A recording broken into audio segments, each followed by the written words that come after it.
So today I want to talk to you about the things that you should not do when you are buying a home. The first thing is, don't change your job. Unless you absolutely have to change your job, don't do it. It could throw a wrench in your loan approval process. Second, don't go out and buy all new living room furniture or a new car, as that could also affect where your credit is and your debt to income ratio. So avoid those big costs. You want to stay connected with your real estate agent and your lender during the process. This is number 3, because they're going to be asking you for documents, especially your lender. And I know it's going to be really annoying. They're going to ask you for a lot of things. It's almost like, oh my goodness, do I need to give blood? But you need to respond in a timely manner in order to keep the process going and smooth.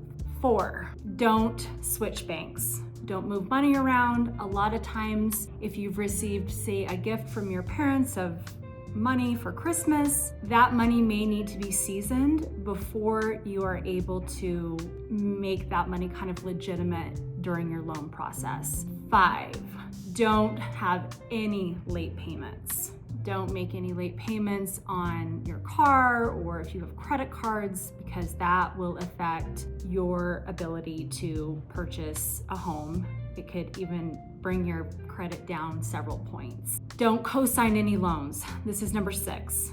This one's kind of unusual. I rarely run into this, but don't offer to help your kids or a friend or whatever co-sign a loan during your home buying process. 7, don't close any old accounts. I even have some credit cards that I don't really use that much. Don't close those out. Just let them sit until you're done with your home buying process. 8, avoid drawing your savings. Don't drain it to the point where you don't have money to, say, buy a new fridge when you move in, or maybe you have to come up with some extra closing costs or some extra down payment. Make sure that you're not draining those savings, because there might be extra costs that just come up during the home buying process. 9, don't assume that because you are pre-approved, that means that your loan's approved. There's a lot of steps that the lender has to go through during this process that will make your loan approved versus just a pre-approval.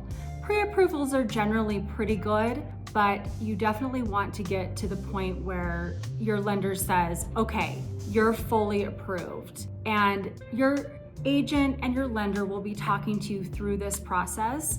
So you will definitely have the opportunity during these moments to make sure that everything that you need to have happen to get approved is happening. 10 is, don't overlook that there might be additional costs during this process. There is an inspection that you're gonna have to pay for. Your appraisal costs are typically wrapped into your loan closing costs, but there might be extra things that come up, or you might be negotiating inspection items with your agent and the seller's not willing to fix the stove that the burner's out. And at some point when you move in, you might want to replace that stove. So you need to be thinking about that. And then finally, don't rush the process. Just remember that this is like typically a 30-day from start to finish once you're under contract. But just be patient, listen to your agent, listen to your lender, and just know that we've got your back and we will get you through this. And this is supposed to be a beautiful and fun time, and it will be. But just make sure that you have a little bit of patience for all of us. So anyway, these are all the things that you don't want to do while you're buying a home.